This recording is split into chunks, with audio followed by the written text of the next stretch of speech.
जय हिंद दोस्तों भारत को फाइटर जेट्स के इंजन की तकनीक देगा अमेरिका, चीन से निपटने की बड़ी तैयारी और पाकिस्तानी होम मिनिस्टर का बड़ा कबूलनामा। वहीं बजट से इस बार डिफेंस सेक्टर को क्या क्या मिला है, आइए जानते हैं इनके बारे में डिटेल में। दोस्तों 1 फरवरी 2023 को फाइनेंस मिनिस्टर निर्मला सीतारमण द्वारा पेश किए गए केंद्रीय बजट के मुताबिक अग्निपथ योजना के तहत भर्ती किए गए अग्निवीर को अब टैक्स रिलीफ दिया जाएगा। फाइनेंस मिनिस्टर निर्मला सीतारमण ने बुधवार को अपने यूनियन बजट स्पीच 2023 के दौरान बताया कि अग्निवीर कॉर्प्स फंड से अग्निवीरों को जो भुगतान किया जाएगा उसे टैक्स फ्री करने का प्रस्ताव है। साथ ही अग्निवीर के सर्विस फंड खाते में उसके या केंद्र सरकार द्वारा किए गए कंट्रीब्यूशन को उसकी कुल से कैलकुलेशन का प्रस्ताव रखा गया है।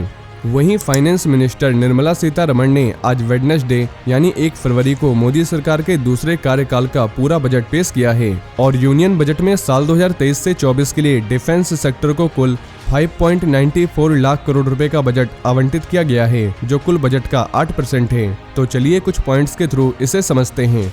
दोस्तों डिफेंस सेक्टर को 5.94 लाख करोड़ रुपए का बजट आवंटित किया गया है, ये कुल बजट का 8% है। साथ ही ये बजट साल 2023 से 24 में डिफेंस सेक्टर में आत्मनिर्भरता पर जोर देगा और इस बार कुल मिलाकर डिफेंस बजट बढ़कर 6.2 लाख करोड़ रुपए कर दिया गया है। अगर पिछले साल से इसकी तुलना करें तो ये 16% तक ज्यादा है। साथ ही इसमें पेंशन भी शामिल है। डिफेंस सेक्टर में पिछले साल सरकार ने जो आवंटन पेश किया था वो करीब 5.25 लाख करोड़ रुपए का था। दोस्तों डिफेंस सेक्टर पर सरकार का हमेशा से ही फोकस ज्यादा रहा है। ऐसी उम्मीद की जा रही है कि इस बार बजट में 10 से 15% तक का एलोकेशन बढ़ सकता है। वैसे इस बार डिफेंस बजट बढ़कर 6.5 लाख करोड़ रुपए तक किए जाने की उम्मीद लगाई जा रही थी। वहीं भारत के राष्ट्रीय सुरक्षा सलाहकार अजीत डोभाल अमेरिका के दौरे पर हैं। इस दौरे में भारत और अमेरिका के बीच कई इंपॉर्टेंट मुद्दों पर सहमति बन सकती है। साथ ही रिपोर्ट्स के मुताबिक अमेरिका भारत को फाइटर जेट्स के इंजन की टेक्नोलॉजी देने पर विचार कर रहा है,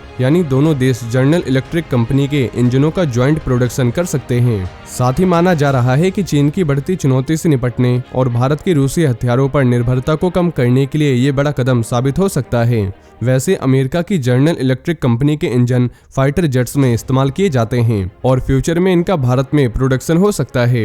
इसके साथ ही अमेरिका भारत के साथ artillery system, armoured infantry vehicle, semiconductor, quantum computing और आर्टिफिशियल इंटेलिजेंस के साथ ही मैरीटाइम सिक्योरिटी जैसे सेक्टर्स में सहयोग कर सकता है। हालांकि अभी तक ये तय नहीं है कि इसकी मंजूरी कब तक मिलेगी।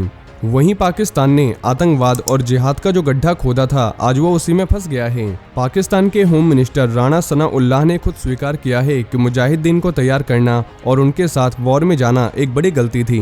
नेशनल असेंबली में उन्होंने बताया कि हमें मुजाहिदीन बनाने की जरूरत नहीं थी, हमने मुजाहिदीन तैयार किए और फिर वे आतंकवादी बन गए। साथ ही पाकिस्तान लंबे समय से दुनिया के कुछ सबसे खूंखार आतंकवादियों का पनाहगार रहा है और अब उसे इसकी कीमत चुकानी पड़ रही है, क्योंकि देश में आतंकी हमले लगातार बढ़ते जा रहे हैं। वहीं पाकिस्तान के मिनिस्टर ने यह भी बताया कि इमरान खान की पीटीआई, पाकिस्तान तहरीक-ए-इंसाफ सरकार ने तहरीक-ए-तालिबान टीटीपी के उन आतंकवादियों को भी रिहा कर दिया जिन्हें मौत की सजा सुनाई गई थी। साथ ही इन्होंने ये भी बताया कि मुल्क के आतंकवादियों के खिलाफ ऑपरेशन को लेकर फैसला नेशनल सिक्योरिटी कमेटी लेगी और आतंकवाद के खिलाफ जब्र-ए-अजब ऑपरेशन जैसी आम सहमति बनाने की जरूरत है। आसिफ ने बताया कि महाशक्तियों के हाथों की कठपुतली बनने की हमारी इच्छा बहुत पुरानी है। आतंकवाद के खिलाफ लड़ाई में पाकिस्तान अकेला है। हालांकि वो अमेरिका के अच्छे संबंधों के पक्षधर है, लेकिन पाकिस्तान को वॉशिंगटन के इशारों पर और उसके हितों के लिए वॉर नहीं लड़ना चाहिए। अफगानिस्तान के हालात पर बोलते हुए उन्होंने देश में सुधार और शांति की इच्छा जाहिर की है, क्योंकि उसका असर पाकिस्तान पर भी दिखेगा। तो दोस्तों ये थे आज के कुछ बड़े डिफेंस अपडेट। वहीं अगर आप भारतीय सेना से जुड़ी ऐसी और भी जानकारी जानना चाहते हैं तो आपको हमारे दूसरे चैनल डिफेंस एनालिसिस पे मिल जाएगी, जिसकी लिंक आपको नीचे डिस्क्रिप्शन में मिल जाएगी।